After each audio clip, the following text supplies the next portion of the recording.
আসসালামু আলাইকুম। সুপ্রিয় ষষ্ঠ শ্রেণীর শিক্ষার্থীরা, অনলাইন শিক্ষা কার্যক্রমে শ্রেণী পাঠদান উপস্থাপনে তোমাদেরকে স্বাগত জানাচ্ছি। আজ তোমাদের গণিত বইয়ের দ্বিতীয় অধ্যায়ের থেকে পাঠ উপস্থাপন করব।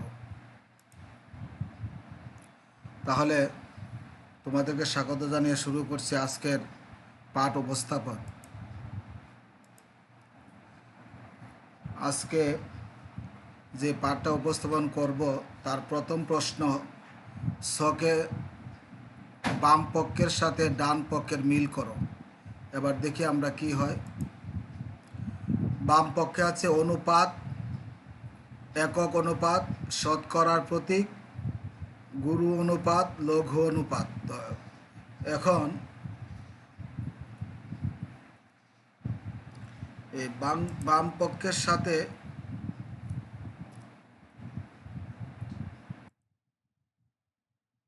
কোনটা মিলবে? এই অনুপাত মানে কি? এখানে আছে ক থেকে ও পর্যন্ত 5টা, এখানে আছে ডান পক্ষে ক থেকে ও পর্যন্ত 5টা। তাহলে অনুপাত কি? অনুপাত কি পার্সেন্ট বোঝায়, না একটি ভগ্নাংশ, না 1:5, না 9:9, না 7:3? তাহলে আমরা বলতে পারি অনুপাত একটি ভগ্নাংশ। দেখো, 1:5 যদি আমরা ভগ্নাংশ করি তাহলে অনুপাতের দুইটা রাশি, একটা হচ্ছে পূর্ব রাশি আর একটা হচ্ছে উত্তর রাশি। পূর্ব রাশি এবং উত্তর রাশি ভগ্নাংশ করি তাহলে পূর্ব রাশি যাবে ভগ্নাংশের উপরে এবং উত্তর রাশি যাবে ভগ্নাংশের নিচে। তাহলে আমরা বলতে পারি যে অনুপাত একটি ভগ্নাংশ। একক অনুপাত, একক অনুপাত কোনটা? একক অনুপাত কি আগে আমাদের জানতে হবে। একক অনুপাত হলো অনুপাতের পূর্ব রাশি এবং উত্তর রাশি যদি সমান হয় তাহলে এটা একক অনুপাত। যেমন এখানে আছে 9:9, তার পূর্ব রাশি 9, উত্তর রাশি 9, তাইলে আমরা ধরে নিতে পারি এই 9:9 হচ্ছে একক অনুপাত। তাইলে এই খর সাথে যাবে, ঘর সাথে মিলবে, আর ক হবে খ। তারপরে যে শতকরা প্রতীক কোনটা? এখানে শতকরা প্রতীক কোনটা? এই যে শতকরা প্রতীক হলো পার্সেন্ট, এই যে পার্সেন্ট দেওয়া আছে, তাইলে গড় সাথে মিলবে ক। গুরু অনুপাত কোনটা?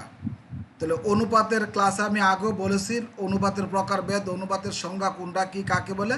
তাহলে গুরু অনুপাত হলো যে পূর্ব রাশি ছোট এবং উত্তর রাশি বড় হইলে এটা হচ্ছে গুরু অনুপাত। আর লঘু অনুপাত কোনটা? পূর্ব রাশি বড়, উত্তর রাশি ছোট হইলে এটা হচ্ছে লঘু অনুপাত। তাহলে আমরা এই কর সাথে গেল খ, একক অনুপাত গেল ঘ, শতকরার প্রতীক হলো পার্সেন্ট, গুরু অনুপাত গেল গ, আর লঘু অনুপাত গেল ও। এই হলো ছকে বাম পক্ষের সাথে ডান পক্ষের মিল করা।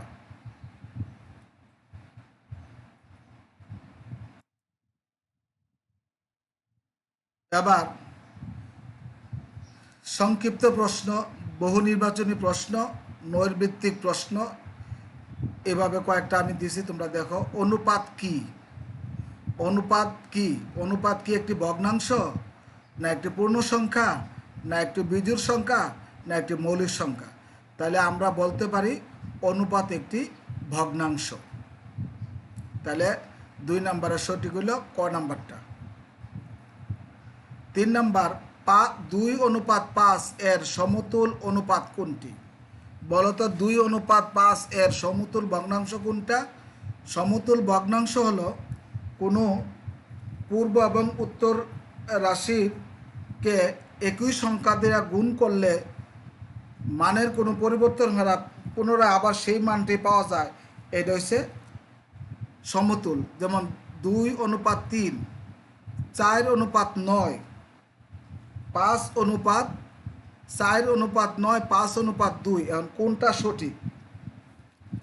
এখন অনুপাতের ক্লাস তোমাদেরকে আমি বলেছিলাম যে সমতুল ভগ্নাংশ হলো, অনুপাত হলো যে পূর্ব এবং উত্তর রাশিকে একই সংখ্যা দ্বারা গুণ বা ভাগ করলে যদি তাদের মানে কোনো পরিবর্তন না হয়, পরিবর্তন হইলেও আগের ভগ্নাংশে, আগের অনুপাতে ফিরে আসা যায়, তাহলে সমতুল ভগ্নাংশ। তোমাদের বইয়ে দেওয়া আছে সমতুল ভগ্নাংশ কি। অনুপাতের মানের কোনো পরিবর্তন হয় না, এরূপ অনুপাতকে সমতুল অনুপাত বলা হয়। তার মানে কোনো অনুপাতের পূর্ব উত্তর রাশিকে শূন্য ব্যতীত কোনো সংখ্যা দ্বারা গুণ বা ভাগ করলে অনুপাতের মানের কোনো পরিবর্তন হয় না। শূন্য ব্যতীত যে কোনো সংখ্যা দ্বারা গুণ করলে মানের কোনো পরিবর্তন হয় না। গুণ করলে বা ভাগ করলে অনুপাতের মানের কোনো পরিবর্তন হয় না, এরূপ অনুপাতকে সমতুল অনুপাত বলে। এখন সমতুল অনুপাত দেখো, যদি 2 দ্বারা আমরা গুণ করি 2 দুগুণে 4, 5-এর 2 দ্বারা গুণ করলে 5 দুগুণে 10, এটা হলো সমতুল অনুপাত।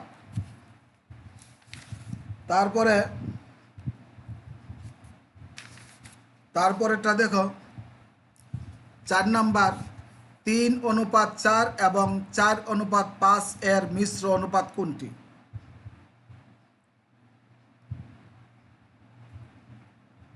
তাইলে এখানে 3:4 এবং 4:5 এর মিশ্র অনুপাত কোনটি? তাহলে মিশ্র অনুপাত হলো পূর্ব রাশি গুণ পূর্ব রাশি অনুপাত উত্তর রাশি গুণ উত্তর রাশি।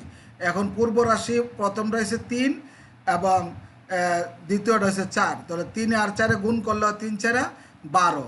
অনুপাত উত্তর রাশি হলো 4, এখানে উত্তর রাশি হলো 5, 4 5 20। তাহলে আমরা বলতে পারি পূর্ব রাশি গুণ পূর্ব রাশি অনুপাত উত্তর রাশি গুণ উত্তর রাশি, তাহলে গুণ করলে হয় খ নাম্বারটা 12:20। 5 নাম্বারটা দেখো, 3:20 অনুপাতটি শতকরায় প্রকাশ করলে কি হয়? তাহলে এই অঙ্কগুলো আমি আগে করাইছি, প্রকাশ করলে কোনটি হয়? তাহলে আমরা যদি এখন 3:20কে যদি আমরা ভগ্নাংশ করি, তাহলে পূর্ব রাশি যাবে উপরে, উত্তর রাশির নিচে, তাহলে 20/3 শতকরা মানে 100 দা গুণ করলে 20/3 গুণ 100, তাহলে 20 দা যদি 100 ভাগ করি 5, 3 5 15, তাহলে 15% আমরা বলতে পারি। তার মানে এটাকে আগে ভগ্নাংশ করতে হইব, ভগ্নাংশ গুণ 100 শতকরা যেহেতু বলছে শতকরা প্রকাশ করে, তাহলে 100 যদি আমরা 20 দা ভাগ করি 5, 5 আর 3 গুণ করলে 15, 3 5 15। তাহলে 3:20 অনুপাতটি শতকরা প্রকাশ করলে আমরা কোনটি পাবো? 15% পাবো। এবার 6 নাম্বার দেখো, 200 সেন্টিমিটারের 1% কত? 200 সেন্টিমিটারের 1%। তাহলে আমরা যদি এভাবে লিখি 200 সেন্টিমিটার এর 100/1 লেগে 100, 100/1, 100 আর দ্বারা 200 ভাগ করি 2, 2 আর 1 গুণ করলে 2 কি 2, অর্থাৎ 2 সেন্টিমিটার। তাহলে 200 এর 1% হইলে কত হবে? 2 সেন্টিমিটার, 2 সেন্টিমিটার হবে। এবার 1:5 অনুপাতের পূর্ব রাশি 1, রোমান 2 উত্তর রাশি 5, রোমান 3 ব্যস্ত অনুপাত 5:1। তাইলে আমরা বলতে পারি এই অনুপাতটার পূর্ব রাশি 1 ঠিক আছে, উত্তর রাশি 5, উত্তর রাশি 5 এটাও ঠিক আছে, এবং ব্যস্ত অনুপাত মানে পূর্ব রাশি যাবে উত্তর রাশি, উত্তর রাশি যাবে পূর্ব রাশি, তাহলে 1:5 মানে ব্যস্ত মান করলে 5:1। তাহলে এখন কোনটা সঠিক? এখানে পূর্ব রাশি 1 ঠিক আছে, উত্তর রাশি 5 ঠিক আছে, ব্যস্ত অনুপাত 5:1 এটাও ঠিক আছে। তাহলে আমরা বলতে পারি ঘরটা হলো সঠিক।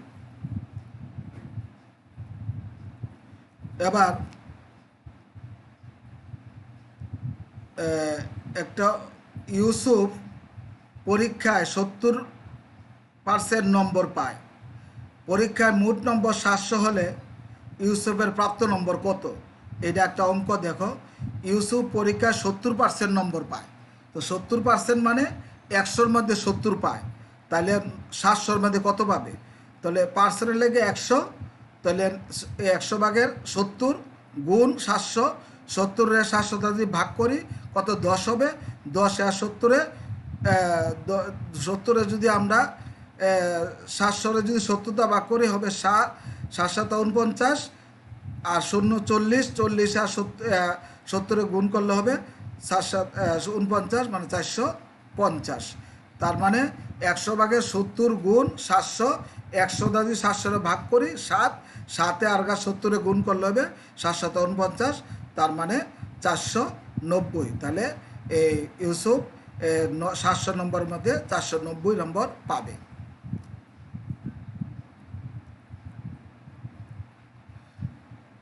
8 কেজি চালের দাম 168 টাকা হলে 5 কেজি চালের দাম কত? তাহলে তোমরা 8 কেজি চালের দাম যদি 168 হয়, 1 কেজি চালের দাম কম, তার মানে 8/168, আর 5 কেজি দাম বেশি, তাহলে 8 দ্বারা যদি আমরা 168 ভাগ করি কত হবে? 8 × 2 = 16, 8 × 21, 21 আর 5 গুণ করলে 5 × 5, 5 × 2 = 10, তার মানে 5 কেজি চালের দাম হবে 108 টাকা। তার মানে 168 তোমরা 8 দ্বারা ভাগ করবা, ভাগফলটাকে 5 দ্বারা গুণ করলে 105 পাওয়া যাবে। তোমরা খাতার মধ্যে এগুলা ভাগ কাটাকাটি গুণ করে ফল আর তোমরা আরও দক্ষতা অর্জন করতে পারবে। 15 নম্বর, 7 কেজি চালের দাম 228 টাকা হলে 15 কেজি চালের দাম কত? তাহলে এটাও ঠিক এমনই, 7 দ্বারা 128 ভাগ 80 ভাগ করবা, 280 ভাগ করলে হবে 40, 40 যদি আমরা 15 দ্বারা গুণ করি 4 × 60, 600 টাকা। তার মানে 7 দিয়া 280 ভাগ করবা, ভাগ করলে ফল হবে 4 × 7 = 28, 40, 40 × 15, 4 × 60 আর 0, এই 600 টাকা হবে। 16 নম্বর অঙ্ক দেখো, একটি ছাত্রাবাসে 50 জন লোকের 15 দিনের খাদ্য মজুত আছে। 50 জন লোক 15 দিন খেতে পারবে। ওই পরিমাণ খাদ্য 25 জনের কত দিন চলবে? যেহেতু 50 জনের চলে 15 দিন, 25 জন আরও বেশি দিন খেতে পারবে। তাহলে দেখা যাক কীভাবে অঙ্কটা করা হয়েছে।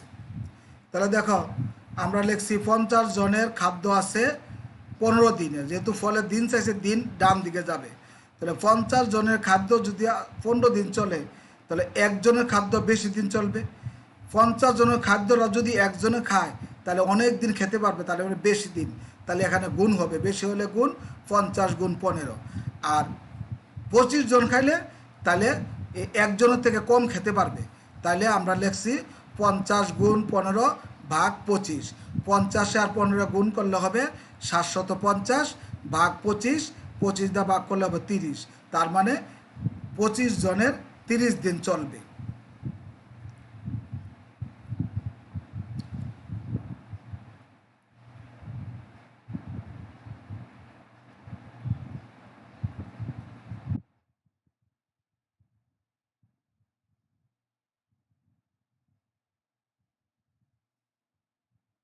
এখন আমি আবার ফিডব্যাক দিতেছি। যেমন 1 নম্বর অঙ্কটা বলা হয়েছে গুরু অনুপাত। গুরু অনুপাত হলো কোনো সরল অনুপাতের পূর্ব রাশি উত্তর রাশি থেকে বড় হলে, তার মানে আগেরটা বড় হলে পূর্ব রাশি উত্তর রাশি অপেক্ষা বড় হলে, পূর্ব রাশি কোনটা? ধরো পূর্ব রাশি হলো 7 আর উত্তর রাশি কোনটা? 3। তাহলে বলা হয়েছে পূর্ব রাশি উত্তর রাশি থেকে বড় হলে তাকে গুরু অনুপাত বলে। তাহলে ঘ নাম্বারের গুরু অনুপাতের সাথে মিলবে ও নাম্বার 7:3। আর লঘু অনুপাত হলো এটা উল্টাটা, সরল অনুপাতের পূর্ব রাশি উত্তর রাশি থেকে ছোট হলে, তার মানে আগেরটা ছোট হলে পরেরটা বড় হলে এটা হবে লঘু অনুপাত। তাহলে 1 নম্বর 2 নম্বরে তোমরা বুঝছো অনুপাত কি? অনুপাত একটি ভগ্নাংশ। তারপরে 2:5 সমতুল, সমতুল্য এটা প্রথম করে 2 দ্বারা গুণ করি, এটা 2 দ্বারা গুণ করলে 2 দ্বারা 2 গুণ করলে 4:10 হয়। তারপরে এটার মিশ্র অনুপাত, মানে পূর্ব রাশি গুণ পূর্ব রাশি, 3 × 4 কত হলো? 12, উত্তর রাশি গুণ উত্তর রাশি, 4 × 5, 4 × 5 20। তারপরে 3:20 অনুপাতটি শতকরা করলে, তার মানে পূর্ব রাশি যাবে উপরে, উত্তর রাশি নিচে, ভগ্নাংশ করলাম, গুণ 100, 20-এর 100 দ্বারা ভাগ, 20 দ্বারা 100 ভাগ করলে হবে 5, 3 × 5 = 15, আর শতকরা যেহেতু বলছে 15% দিতে হবে, তাহলে 15%। তারপরে এটা তো সহজে জানো, এটা পার্সেন্টের নিচে 100 দিবা, 100 দিয়ে 200 ভাগ করার 2 আর 1 গুণ করে 2 দিই, মানে 2 সেন্টিমিটার। এটা আমি আবার তোমাদেরকে বুঝাইতেছি। তাহলে 1:5 অনুপাতের পূর্ব রাশি 1, দেখছো তোমরা, এই যে পূর্ব রাশি 1, উত্তর রাশি 5, এই যে উত্তর রাশি 5, ব্যস্ত অনুপাত করলে উত্তর রাশি যাবে পূর্বে, পূর্ব রাশি উত্তরে, তার মানে উল্টা হয়ে যাবে 5:1। তাহলে 3টাই সঠিক, তার মানে ঘ নাম্বারটা সঠিক। তারপরে এই 13 নম্বর অঙ্কটা তোমাদের বইয়ের, ইউসুফ পরীক্ষা 70% নম্বর পায়, পরীক্ষা মোট নম্বর 700 হলে তাহলে উৎসব প্রাপ্ত নম্বর কত? তাহলে তোমরা এভাবে করতে পারো, 70% এর পায়, তাহলে 70% লেগে 100 গুণ 700, 100 দ্বারা যদি 700 ভাগ করো 7, 7 আর 70 গুণ করলে 7 7 49, তার মানে 490। তারপরে 8 কেজি চালের দাম এতটা হইলে তার মানে 8 দ্বারা ভাগ করবা হবে 21, 21 আর 5 গুণ করলে হইব 5 দুগুণে 10। তারপর 7 কেজি চালের দাম 280 টাকা হলে 15 কেজি চালের দাম কত?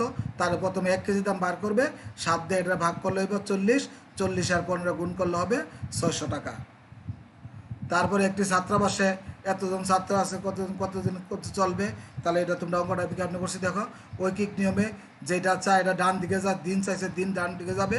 তাহলে আমি করছি 50 জনের খাদ্য আছে 15 দিনের, একজনে বেশি দিন খাইতে পারবে, তাহলে 50 গুণ 15, 25 জন কম খেতে পারবে, তাহলে 50 গুণ 15 ভাগ 25, তাহলে 50 আর 15 গুণ করলে 5 75, 750 ভাগ 25, 750 25 ভাগ করলে কত হবে? 30। তাহলে শিক্ষার্থীরা এতক্ষণ তোমাদের গণিত বইয়ের অঙ্ক দ্বিতীয় অধ্যায়ের আমি করাইলাম তোমাদেরকে, এই অবজেক্টিভ সহকারে অতক্ষণ আমি আলোচনা করলাম। আশা করি তোমরা বুঝতে পারছো। 2.3-এর পৃষ্ঠা হচ্ছে 56 পৃষ্ঠা। তোমরা এগুলো আবার বাসায় করবে, ক্লাসটা থামায় থামায় করবে, খাতায় লিখবে, তাহলে তোমরা আরও ভালো করে বুঝতে পারবে। তারপরে যদি বুঝতে কোনো অসুবিধা হয় আমাকে জানাবে। এতক্ষণ আমি যা আলোচনা করছি আশা করি তোমাদের উপকার হয়েছে। তাহলে আজকের মতো তোমাদেরকে ধন্যবাদ জানিয়ে এখানে শেষ করছি। সবাই ভালো থাকো, সুখে থাকো, পড়াশোনা করো, এই বলে আজকের মতো এখানে শেষ করছি। আসসালামু আলাইকুম।